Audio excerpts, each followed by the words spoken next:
आज का विषय हमारा है पद रचना। संस्कृत व्याकरण में पद रचना ही महत्वपूर्ण है और व्याकरण के रूप में हमको यही सीखना होता है। प्रातिपदिक शब्द या धातु में नामिक या आख्यातिक विभक्ति लगाने से वह पद बन जाता है।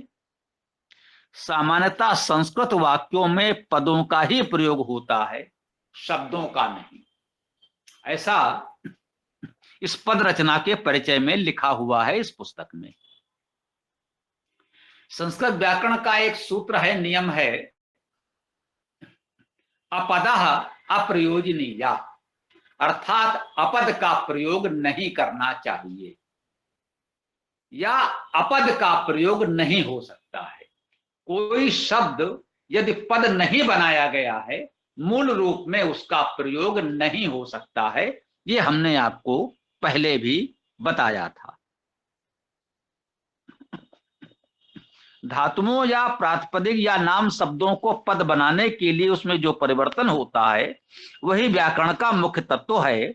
इसका ज्ञान होने से ही संस्कृत भाषा को समझना तथा प्रयोग करना संभव हो पाता। पद बनाना हम सीख लें, पद रचना सीख लें, तो हम जो भी शब्द हम जानते हैं उसे संस्कृत वाक्यों में प्रयोग कर सकते हैं। जो भी भाषा हम बोल रहे हैं, भारत से यूरोप तक की सभी भाषाएं मूलतः वैदिक भाषा से ही निकली हैं या उसका परिवर्तित रूप है। भारतीय भाषाओं में औसत भी कहें तो आधे से अधिक शब्द तो संस्कृत के हैं ही भारत की सभी भाषाओं में। ये बात यूरोप की भाषाओं के लिए भी बहुत कुछ सत्य है। ईरान से दक्षिण एशिया कह लीजिए, हमारी भाषाओं में तो आधे से अधिक शब्द संस्कृत होते ही होते हैं।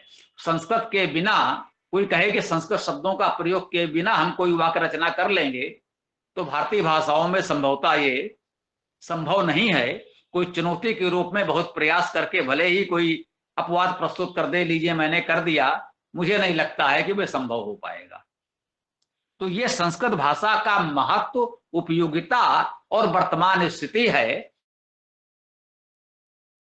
बोलचाल में प्रयोग कर रहे हैं, हम भारत की कोई भी भाषा बोलते हो, किसी प्रांत के रहने वाले हो, तो कह सकते हैं संस्कृत शब्दों की जानकारी तो हमको है ही, भले ही हम ये न जानते हो कि यह शब्द संस्कृत का है। इसको पुनः कहेंगे, हम दिन भर सामान्य रूप से संस्कृत शब्दों का प्रयोग कर रहे हैं, बोल रहे हैं, भले ही हम ये नहीं जानते कि ये शब्द संस्कृत के हैं। बस इतना भर जान लेना है कि ये शब्द संस्कृत के हैं, तो आपको लगा संस्कृत तो हम सीख गए, सारे शब्द तो हमको आते हैं। अब कोई कहेगा बालक के संस्कृत बताओ, तो हम कैसे बताएंगे? हम चाहे जिस भाषा में बालक बोल रहे हैं, शब्द तो संस्कृत का ही है। ऐसे ही अधिकांश शब्दों की स्थिति है, अधिकांश की है, कुछ हो सकते हैं अपवाद स्वरूप अलग भी हो, प्रांतीय, क्षेत्रीय, स्थानीय आधार पर कुछ शब्द विकसित हो गए, कुछ संस्कृत शब्दों के कुछ परिवर्तित रूप हैं जिन्हें हम तद्भव शब्द कहते हैं।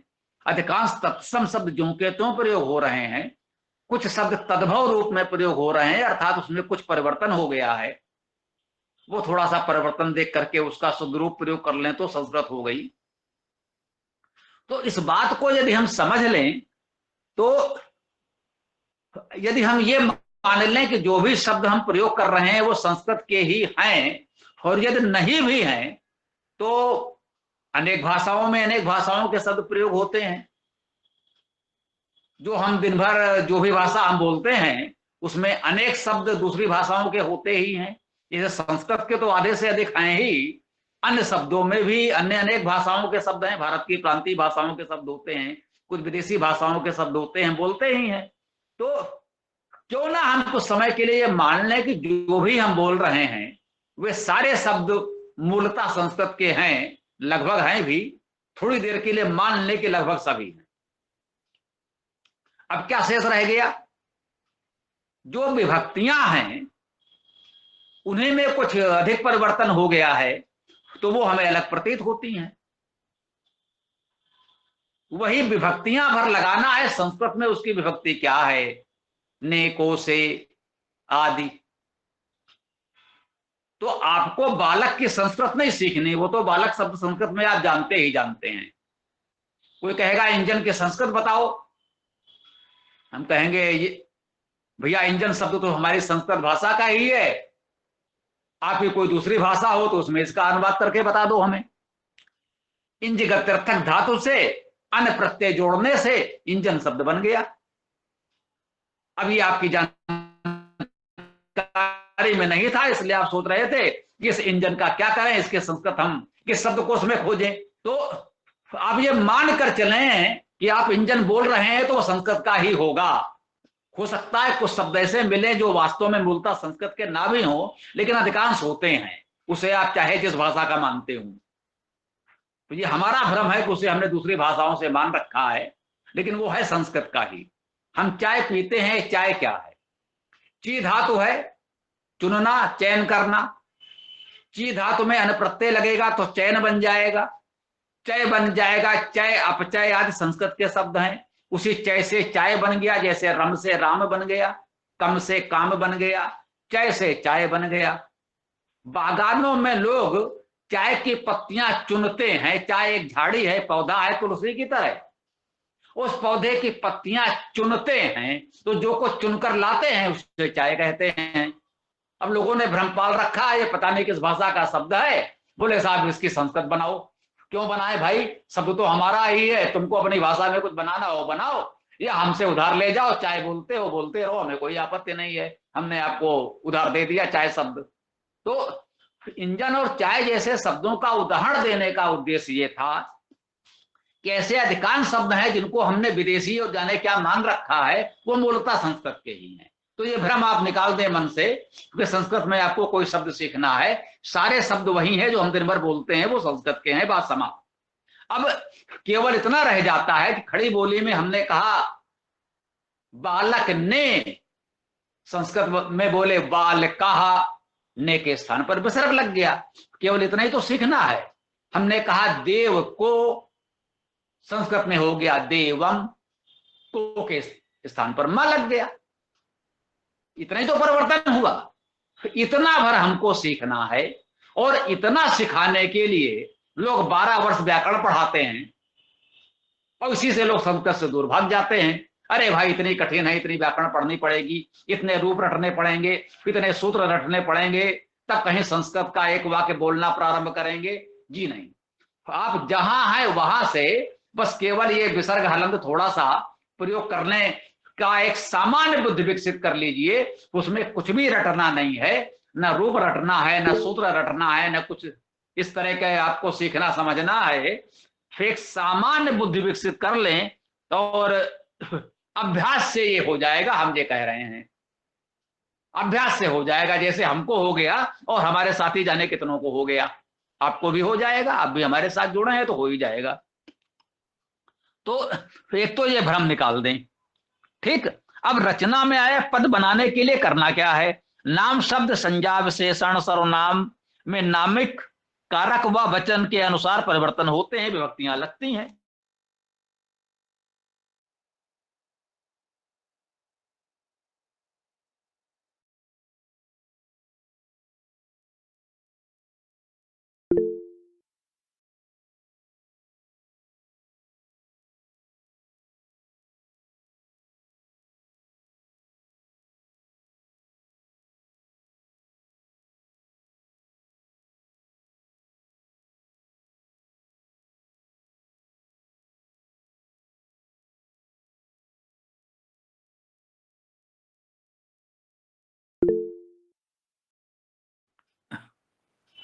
हाँ, ये कुछ इसमें हमारे यहाँ गड़बड़ हो गया था, तो जरा पुलकित जी बताएं क्या स्थिति रही।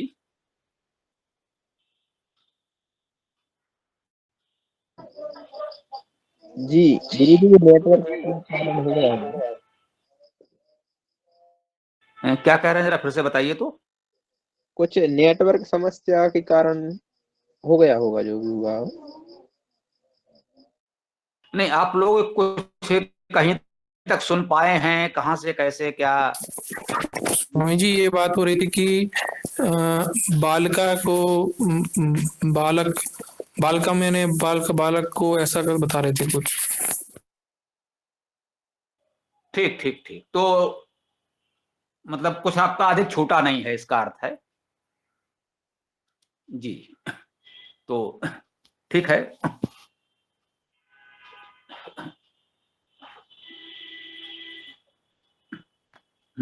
तो आज का विषय पद रचना है, और हमने बताया कि पद रचना ही महत्वपूर्ण है।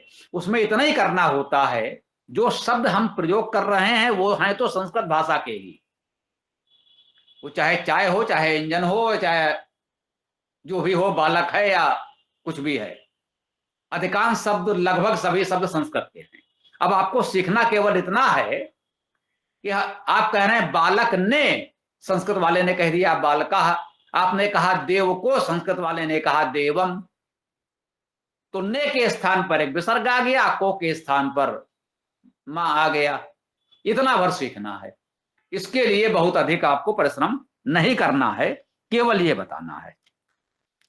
अब ये कहां क्या जुड़ता है आपको ये सीख लेना है कि कर्ता कारक एक वचन में विसर्ग लगा, द्विवचन में और लग गया, तो पाणिनि सूत्र में भी वही बात है, हमने उसे और सरल तरीके से बता दिया है। उनका सु औ जस इत प्रथमा। अब सु औ जस, तो सु का अर्थ वहां केवल ऊ तो हट जाएगा, वो अनुबंध है, सा बचा जो विसर्ग के रूप में हम लोग प्रयोग करते हैं। औट है, औट में टा हट जाएगा, औ बचेगा। जस में वही है, जा हट जाएगा, सा विसर्ग हो जाएगा। तो अब हम उसको सीधे सीधे बता देते हैं कि भैया कर्ता एक वचन, प्रथमा एक वचन में आपको केवल विसर्ग लगाना है, द्विवचन में औ लगाना है, बहुवचन में आ के साथ विसर्ग लगाना है, अर्थात आह लिखना है, आह जोड़ना है। बालक में आह जोड़ेंगे तो बालका हो जाएगा, देव में आह जोड़ेंगे तो देवाह हो जाएगा। तो इस तरह से थोड़ा थोड़ा आप सीखते जाएंगे तो सरलता से उसको समझ लेंगे। अलग से आपको कहीं कोई शब्द रूप आदि रटने की आवश्यकता नहीं पड़ेगी। ये जो भी है पाणिनि के सूत्रों में था, हमने उसको और सरल करके आपके लिए प्रस्तुत कर दिया है। इस तरह से आपको इसमें प्रयास करना है। इसमें बताया गया कि शब्द रूप कैसे बनते हैं, यही है। अभी शब्द रूप धातु रूप की जो सारणियां बन गई हैं, वे रूप बनाने के व्याकरण के नियम हैं, उनको आप समझ लें। कोई शब्द रूप या धातु रूप शुद्ध है या नहीं, इसका निर्णय व्याकरण के नियमों से ही हो सकता है। अतः ये नियम ही महत्वपूर्ण है। इन रूपों को रटने की अपेक्षा व्याकरण के नियमों को समझना सरल है। समस्या तब आती थी, पहले पाणिनि के 4000 सूत्र रटो, उनकी वृत्तियां रटो, उनको समझो, तब गुरुजी सिखाएंगे कि इन सूत्रों नियमों की सहायता से रूप कैसे बनते हैं। तो किसी भले आदमी को दया आई बच्चों पर, तो उसने रूप बना दिए, शब्द रूप धातु रूप की सारणी बनाकर दे दी, बोले बच्चे इसी को रट डालो। उतने सारे सूत्र रटना ज्यादा कठिन है, अधिक कठिन लग रहा है, तो सूत्रों से बचाया तो रूपों में फंसा दिया। हम कह रहे हैं ना सूत्र रटो ना रूप रटो, बस सीधे सीधे विस्तार सा समझ लो कि जैसे आपको हिंदी में खड़ी बोली में अपनी भाषा में पता है कि यहाँ ने लगाना है, यहाँ को लगाना है, यहाँ से लगाना है, वैसे ही संस्कृत में भी सीख लो। यहाँ विसर्ग लगाना है, यहाँ माँ लगाना है, यहाँ भी लगाना है, यहाँ भ्याम लगाना है, बस इतना सीखते चले जाओ, इससे आपको सरलता से हो जाएगा। ठीक है। तो अब पद भेद हम लोगों ने कल थोड़ी सी चर्चा कर भी ली थी, नाम क्रिया अव्यय। आज चर्चा तो इसी की करनी थी, लेकिन संयोग से कुछ चर्चाएं और भी हो गई और कुछ समय और भी गया, लेकिन कोई बात नहीं, आज इस विषय को थोड़ा सा तो लेंगे ही, समय का भी ध्यान रखेंगे और विषय को भी थोड़ा सा लेंगे। तो पदभेद नाम क्रिया और अव्यय हैं, तो अव्यय में तो कोई परिवर्तन होगा नहीं, कोई रूप बनेगा नहीं। नाम और क्रिया समझना है। नाम में संज्ञा सर्वनाम विशेषण 3 आते हैं। ठीक। तो अब इसमें जिन शब्दों से व्यक्ति वस्तु स्थान भाव विचार आदि का परिचय प्राप्त होता है उसको नाम कहते हैं। भाई इसका नाम क्या है, तो नाम किसी व्यक्ति का भी हो सकता है, किसी समूह का भी हो सकता है ना। बालक एक समूह का नाम है, मैंने बालक के रूप में बहुत से हो सकते हैं, और किसी का नाम अगर बालक राम है तो बालक राम नाम का एक व्यक्ति होगा, तो वो भी नाम है किसी का, बालक राम तो वो भी नाम है। और बालक सामूहिक नाम के रूप में भी बालक एक नाम शब्द ही है, संज्ञा शब्द ही है। अब जैसे इसमें कहा गया वह सुंदर बालक है, सा सुंदरा बालका अस्ति। अब सह वह, ये क्या है? ये सर्वनाम है, ये भी नाम में गिना जाएगा। सुंदरा है या सुंदर, ये विशेषण है, ये भी नाम में आता है। बालका ये संज्ञा है, ये भी नाम में आता है। और हमने किया क्या? सुंदर कौन नहीं जानता? हम दिन भर जो भाषा बोलते हैं, हम कह रहे हैं भारत के किसी भी प्रांत में रहते हो, कोई भी भाषा बोलते हो, ये सुंदर शब्द हम बोलते हैं, बालक शब्द हम बोलते हैं। इसमें क्या किया गया? केवल विसर्ग ही तो लगा है, यही तो आपको सीखना है बस। तो संस्कृत व्याकरण में संज्ञा सर्वनाम विशेषण को एक ही शब्दभेद नाम के अंतर्गत रखा गया है। जब हम नाम कहते हैं तो संज्ञा विशेषण सर्वनाम तीनों ही उसमें आ जाते हैं। जब भी नाम कहेंगे तो ये तीनों समझ लेंगे। नई भाषाओं में नाम के 3 उपभेद संज्ञा सर्वनाम विशेषण माने जाते हैं, ऐसा भी हम समझ सकते हैं। संस्कृत में तो सब एक साथ कह ही दिया गया था। सर्वनाम तथा विशेषण शब्दों का लिंग वचन कारक वही होता है जो उनके मूल संज्ञा शब्द या विशेष्य का होता है। मुख्य रूप से हम जिसकी बात कर रहे हैं उसका लिंग वचन कारक जो भी होगा वही उसके विशेषण का भी होगा, उसके सर्वनाम का भी होगा। जैसे इस वाक्य में बालक था जिसकी हम बात करना चाह रहे थे, तो बालक का विशेषण है सुंदर, वह सुंदर है, तो सुंदर में भी वही विभक्ति लगी है जो बालक में। बालका हमें विसर्ग है तो सुंदर में भी विसर्ग है। सा अर्थात वह, ये सर्वनाम है, इसमें भी वही विसर्ग सा लगा हुआ है, ये भी कर्ता एक वचन में है। बालक कर्ता एक वचन में है तो उसका विशेषण सुंदर भी कर्ता प्रथमा एक वचन में है, और सह उसका सर्वनाम है तो वह भी कर्ता प्रथमा एक वचन में है। ठीक है। तो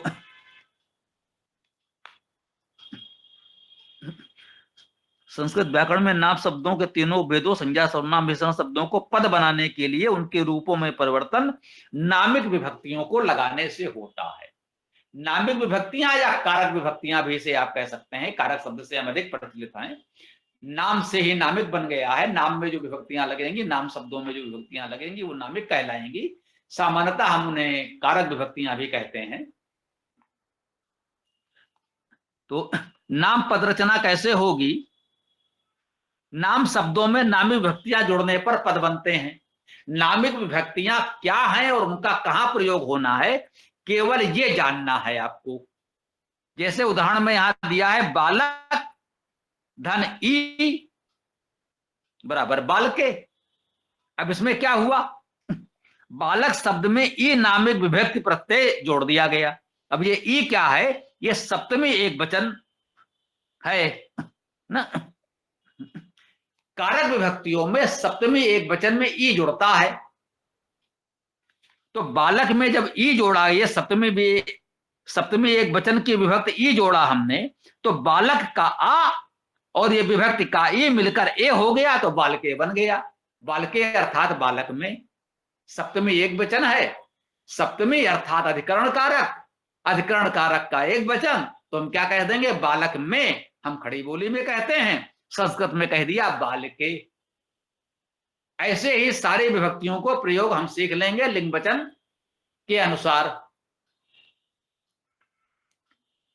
विभक्तियों में लिंग के अनुसार बहुत थोड़ा परिवर्तन होता है, कहीं कहीं होता है। सामान्यतः विभक्तियां वही हैं जो सब में चलती हैं। वचन के अनुसार परिवर्तन अधिक होता है। एक वचन, द्विवचन, बहुवचन का परिवर्तन होगा तो हमें यह सीखना पड़ेगा कि प्रथमा या कर्ता एक वचन में क्या जोड़ना है, द्विवचन में क्या जोड़ना है, बहुवचन में क्या जोड़ना है।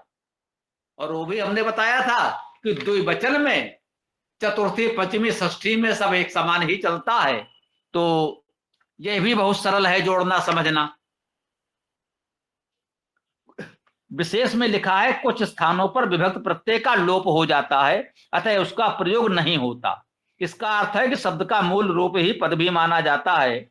कर्ता तथा संबोधन एक वचन में सामान्यता तथा कहीं कहीं कर्म एक वचन में भी ऐसा होता है।